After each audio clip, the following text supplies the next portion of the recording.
야곱은 라반의 아들들이 뒤에서 쑥덕거리는 소리를 들었다. 야곱이 우리 아버지 재산을 이용해서 자기 입속만 차리는데 우리 아버지는 손해만 보고 있다. 동시에 야곱은 라반의 태도가 달라졌다는 것도 알게 되었다. 자신을 대한 태도가 전과 같지 않았던 것이다. 그때 하나님께서 야곱에게 말씀하셨다. 내가 태어난 고향으로 돌아가거라. 내가 너와 함께 가겠다. 야곱은 라헬과 레아에게 기별하며 그의 가축 떼가 있는 들에서 만나자고 했다. 야곱이 말했다. 내가 보니 그대들의 아버지가 나를 대하는 태도가 달라졌소. 나를 예전처럼 대해주시지 않소. 그러나 내 아버지의 하나님께서는 변함이 없으셔서 지금도 나와 함께 하고 계시오. 내가 그대들의 아버지를 위해 얼마나 열심히 일했는지 그대들이 잘 알 것이오. 그런데도 그대들의 아버지는 몇 번이나 되풀이하여 나를 속이고 내 품삯도 번번이 바꿔 셈했소. 그러자 하나님께서는 그대들의 아버지가 내게 해를 입히지 못하게 하셨소. 그대들의 아버지가 얼룩진 것이 자네 품삯이 될 것이네 하고 말하면 온 가축이 얼룩진 양과 새끼를 낳았고 그대들의 아버지가 이제부터는 줄무늬가 있는 것이 자네들의 품삯이 될 것이네 하고 말하면 온 가축이 줄무늬가 있는 새끼를 낳았소. 하나님께서는 몇 번이고 그대들 아버지의 가축을 이용해서 내게 갚아주셨소. 일찍이 가축들이 짝짓기를 하던 때에 나는 꿈에 줄무늬가 있고 얼룩지고 점이 있는 순염소들이 암염소들에 올라타는 것을 보았소. 그 꿈에서 하나님의 천사가 야곱아 하고 나를 불렀소. 나는 예 하고 대답했소. 그 천사가 이렇게 말했소. 잘 보아라. 가축들 가운데 짝짓기를 하고 있는 염소들은 다 줄무늬가 있고 얼룩지고 점 있는 것들 뿐임을 알아두어라. 라반이 이제까지 내게 어떻게 했는지 내가 안다. 나는 베델의 하나님이다. 내가 거기서 한 기둥을 거룩하게 구별해 세우고 내게 서원했다. 이제 너는 이곳을 떠나 내가 태어난 고향으로 돌아가거라. 라헬과 레아가 말했다. 우리 아버지가 언제 우리를 제대로 대해준 적이 있나요? 아버지는 우리를 이방인보다 못하게 대했잖아요.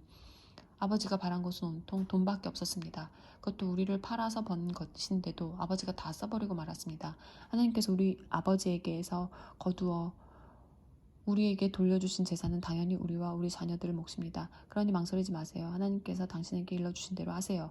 야곱은 그렇게 했다. 그는 그 자녀와 아내들을 낙타에 태우고 모든 가축과 밧다마람에게서 얻은 것을 전부 가지고서 가나안 땅에 있는 자기 아버지 이삭의 집으로 떠났다. 마침 라반은 양털을 깎으러 가고 없었다.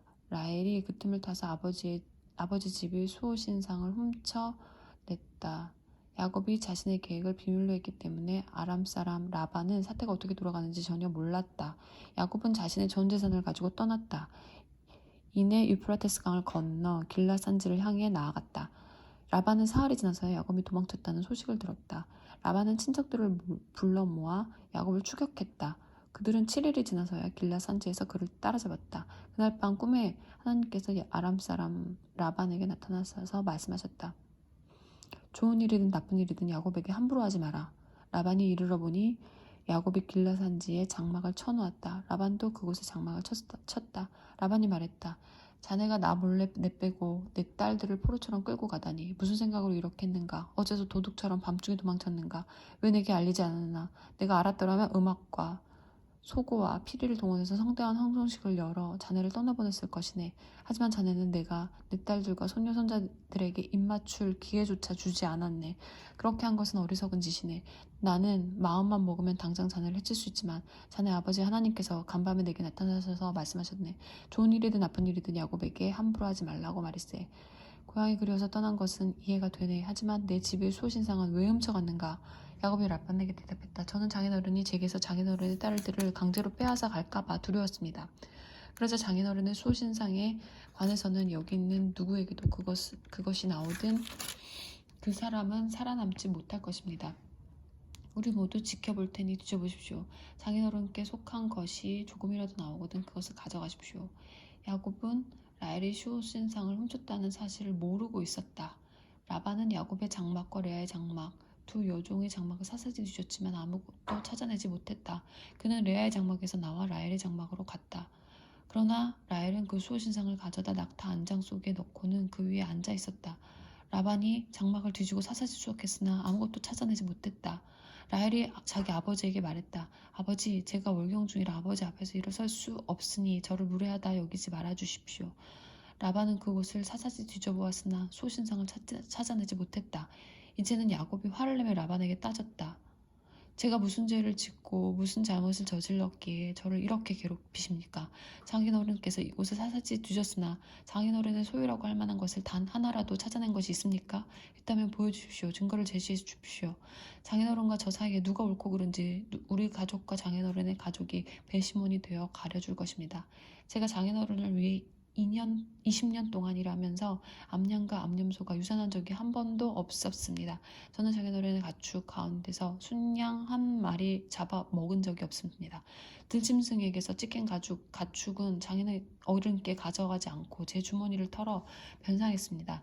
사실 장인어른은 제 잘못인지 아닌지 가리지도 않고 제게 물어내게 하셨습니다. 저는 찌는 듯한 더위나 살을 애는 듯한 추위에도 밖에서 일했고 잠을 못 자고 밤을 새운 적도 여러 번 있었습니다. 지난 20년 동안 저는 장인어른의 두 딸을 얻기 위해 14년을 종처럼 일했고 장인어른을 가축을 얻기 위해 6년을 더 일했습니다. 그런데도 장인어른 제 품삯을 10번이나 바꿔 셈했습니다. 제 아버지 하나님, 아브라함의 하나님, 이삭의 두려우신 하나님께서 저와 함께 계시지 않았다면 장인어른은 저를 빈손으로 떠나보냈을 것입니다. 그러나 하나님께서는 제가 공경에 처한 것과 제가 얼마나 열심히 일했는지를 아시고 지난밤에 판결을 내려주신 것입니다. 라반이 자신을 번호했다. 딸들도 내 딸들이고 아이들도 내 아이들이고 가축도 내 가축일세. 자네 눈에 보이는 것이 모든 것이 내 것일세. 그러나 내가 내 딸들이나 그 애들이 낳은 자식들을 어찌하겠는가. 그러니 자네와 나 사이에 계약을 맺어 해결하세. 하나님께서 우리 사이에 증인이 되어 주실 것이네. 야곱이 돌 하나를 가져다가 기둥처럼 똑바로 세웠다. 야곱이 가족을 불러 모아 돌들을 가져오시오 하고 말했다. 그들은 돌들을 주워 모아 쌓아 올리고 그 돌무더기 곁에서 음식을 먹었다. 라반은 그 돌무더기를 아람 말로 여갈사하두다 증거의 기념비라고 했고 야곱은 히브리 말로 갈레엣 증거의 기념비이라고 했다. 라반이 말했다. 이제부터 이 돌무더기 기념비가 자네와 나 사이의 증거가 될 것이네. 이 돌무더기를 갈레엣 곧 증거의 기념비라 부르는 것은 이 때문이다. 이 돌무더기를 미스바, 막루라고도 하는데 이는 라반이 이렇게 말했기 때문이다. 우리가 서로 보지 못할 때에도 하나님께서 자네와 나 사이에서 지켜보신다네. 자네가 내 딸들을 박대하거나 다른 아내들을 맞아들이면 주위에 자네를 보는 사람이 아무도 없다 하더라도 하나님께서 자네를 보시고 우리 사이에 증인이 되어주실 것이네. 라반이 계속해서 야곱에게 말했다. 이 돌무더기 기념비와 내가 세운 이 돌기둥이 증거일세. 내가 이 선을 넘어가 자네를 해치지 않고 자네도 이 선을 넘어와 나를 해치지 않겠다는 증거 말일세. 아브라함의 하나님, 나홀의 하나님, 그들의 조상의 하나님께서 우리 사이의 일들을 올바르게 해주실 것이네.